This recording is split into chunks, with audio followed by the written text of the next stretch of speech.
Can I ask, Steve, you've obviously played under so many great managers. You go through the list, similar to Rob. You look at Gerrard Houllier, you look at Rafa Benitez, Brendan Rodgers as well.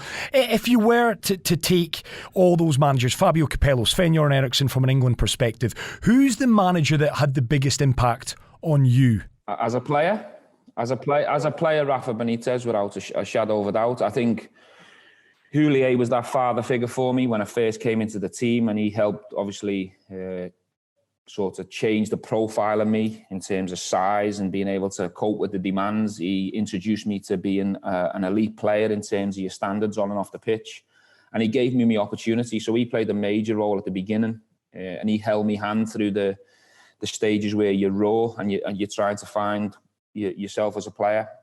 Rafa sort of took me game from a tactical and technical point of view to the next level, i.e. learnt me what it means to play in part of a team, tactics, to be in a low block, to slide, to be aggressive, to be responsible in your position. He also changed my role. He learnt me how to play the game with me back to goal, i.e. being a number 10 behind a number 9. So I'd say them two, from a Liverpool point of view, played the biggest part. In terms of management, I've tried to be a sponge and steal and learn all different things from all the managers I've played for. Not just, you look at Houllier and Benitez, they were really compact managers, hard to play against. Roy Hodgson, the same. Capello, very similar, where it's about your organisation and your shape. And I've tapped into loads of that education throughout this Rangers journey, especially in Europe and the top games that we played domestically.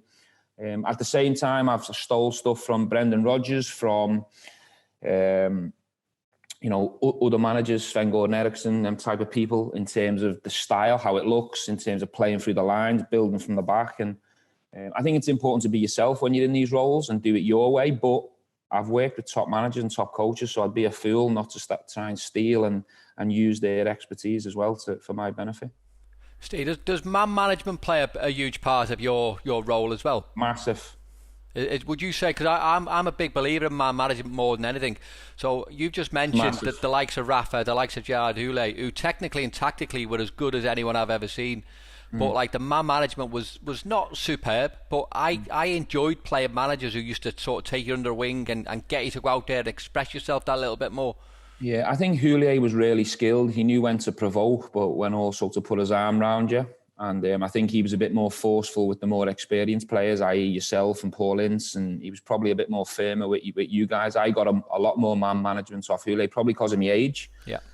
And he obviously seen me at an age where he can have a big impact on me. I think with some managers, they're clever because they put other people around them to help them with the man management, the good cop, bad cop situation.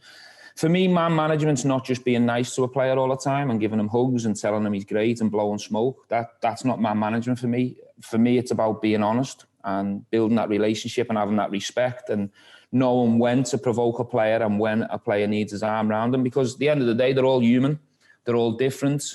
They've all got a different role to play in terms of contributing towards the team. And as a manager, it's about getting to know them players, what makes them tick, what provokes them. When did they need some love? When did they need a little bit of a, me to you, eye contact to say, come on, I need a bit more. And it's just trying to get them relationships right throughout your team and your squad. If you do, you normally get a healthy culture around the place.